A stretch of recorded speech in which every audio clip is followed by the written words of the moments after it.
Hey everybody, welcome to The Bottom Line. I'm Michael Noland. You know, it was about a year ago I did a video on rumors that were established by a very well-connected Hollywood insider regarding the possibility that despite the death of Christine McVie, one-third of Fleetwood Mac's songwriting power, that the band just might be on the verge of reuniting for one last tour. Of course, as time went on, nothing really came of those rumors, and with recent comments by Stevie Nicks saying that Fleetwood Mac will never get back together again, you started to believe that the deal was done. Fleetwood Mac was over. And yet, due to the actions of a couple of other Fleetwood Mac band members, the question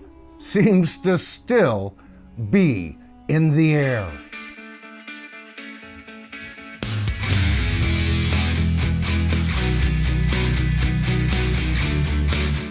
All right, first of all, I'm going to leave a link in the corner on a video I did just last year, about 11 months ago, when a Hollywood insider, I discussed an article on this gentleman. He's very well connected, and it was his opinion that Fleetwood Mac would not only reunite, but tour one last major tour. Now, those rumors died down over the months, and with a recent statement from Stevie Nicks saying that Fleetwood Mac is over, it's done, you would think that all hope for this band to tour again or to ever record again was lost. And yet, Lindsey Buckingham just posted on X a short little video of him playing The Chain on acoustic guitar. And of course, a simple little tag attached to that saying some songs just stay with you. Lindsey has made recent statements regarding that song, that song perfectly represents Fleetwood Mac. I couldn't agree more. It's my favorite Fleetwood Mac song of all time, barely beating out Bob Welch's Hypnotized. It's not only a gut-wrenching, honest song to Stevie, but it's also a song that gave Fleetwood Mac a real validity on FM, a place where maybe their poppier tunes didn't do so well. And that was always Lindsey's place in the band. He wrote hits, of course, but he also wrote what we would call the album connecting pieces. You know, his songs often was that wonderful flow between the hits on the album. And of course, he was their producer. I've said it before. He is one of the best songwriters in rock and roll. He is one of the best guitarists. I did a whole video on that back in the day. And on top of that, he's one of rock and roll's best producers. This guy had so much to offer. And as a matter of fact, when he was kicked out of Fleetwood Mac, it was like kicking out their soul, or at least the soul of that particular classic lineup. Because you know what? It can be said that the true soul of that band is and has always been Mick Fleetwood himself. Now, in recent interviews, Mick has said that he has even been back into the studio. In an interview we're going to discuss tonight, he says that the loss of Christine in his life was catastrophic, the loss of his own personal partner, and the loss of the band that he has held together over the decades. He talks of clearly fighting a depression over the loss of these things in his life.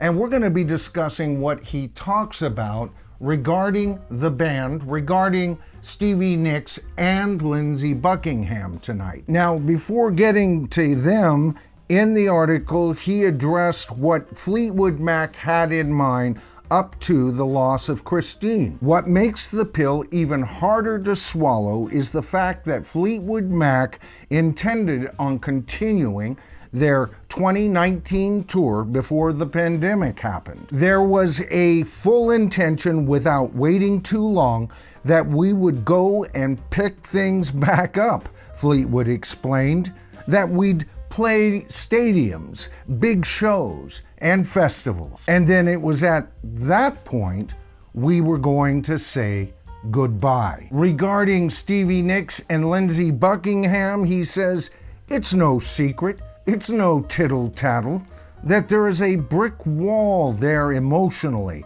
I would love to see a healing between them. And it doesn't have to take the shape of a tour necessarily."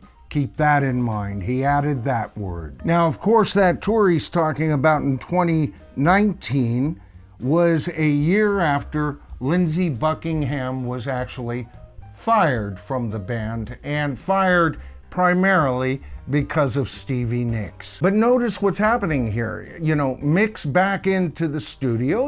He's trying to fill his life with something.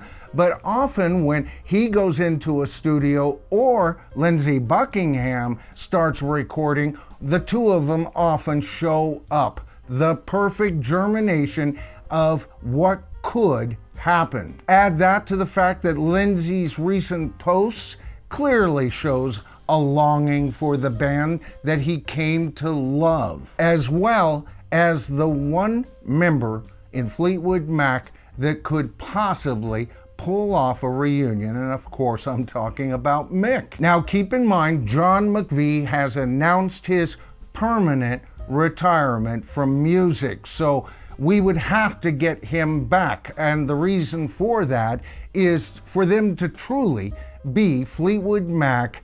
There has to be a Fleetwood and there has to be a Mac, and those two have always been the linchpin for that band. To get John out of retirement, there would have to be a bait, and we're talking money, and it would have to be enough money that he would consider one more go at Fleetwood Mac. And you know what, folks? I believe that money is waiting for him. It's right there on the table. All they have to do is pick it up. And let me explain what I'm talking about. First of all, we have to look at two albums. One is a Fleetwood Mac album, and of course, that's the Say You Will album. Not one of their biggest selling albums, but remember that Lindsey Buckingham wanted to make that album a double album. He did not get his way, and the sales, especially without Christine McVie on the album,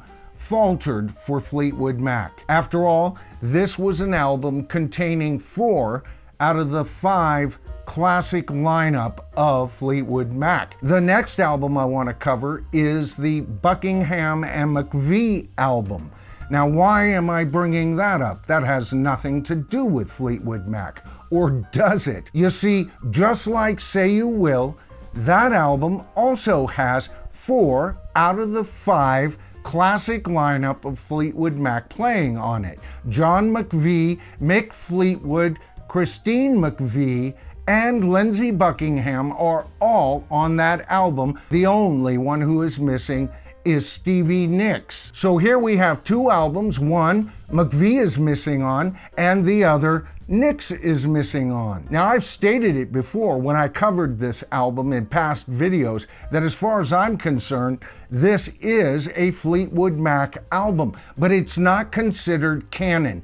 But if this band would get themselves out of the sphincter that they've worked themselves into, they could approach both of these recordings, remix them, re-establish the songs. Don't just bring them out as 2 albums and present it as a double album. If they were smart, they would make it a triple album and have Stevie and Lindsey write material for bonus material that they could place some of Christine's keyboards that weren't used over the years within the song somehow, and then we would have an album that would sell just on the fact that we would know that this was a goodbye, forever, sayonara. Everybody would buy this album, and if they marketed it right and a subsequent tour. Watch out, Eagles, because this band would show you how well a rock band could sell a concert. So there you go, folks. There's the opportunity as I see it. Do you guys agree? If not, let me know what you're thinking. Or are you one of those who say there's just no Fleetwood Mac without Christine McVie? But keep in mind, Fleetwood Mac has survived many incarnations. There was the Peter Green era. There was the Bob Welch era. Christine came in between a couple of eras and joined the band, right? Yeah, you know, this band has had so many wonderful incarnations that I think it's only right that we get one more grand opportunity to say goodbye and perhaps even a little new Fleetwood Mac music. All right, folks, that's the video for tonight. I hope you enjoyed it. If you did, please give it a thumbs up. That always helps with the channel growth and the video gaining views. So a big thank you for those of you who do that. If you haven't subscribed to the channel as of yet, I don't know what you're waiting for. I'm telling you, it's as easy as pie. All you have to do is hit that subscribe to the tribe button, then tap that top bell icon. Here it comes. I always say the same mantra, don't I? You know, if you don't hit that thing, you might not be notified of all my videos. That's how you get notified of all my videos. All right, so I'm Michael Noland. This is The Bottom Line, and especially in tonight's video, the bottom line as I see it. I want to hear from you folks in the comments, because you know what? It's in the comments where we are the tribe.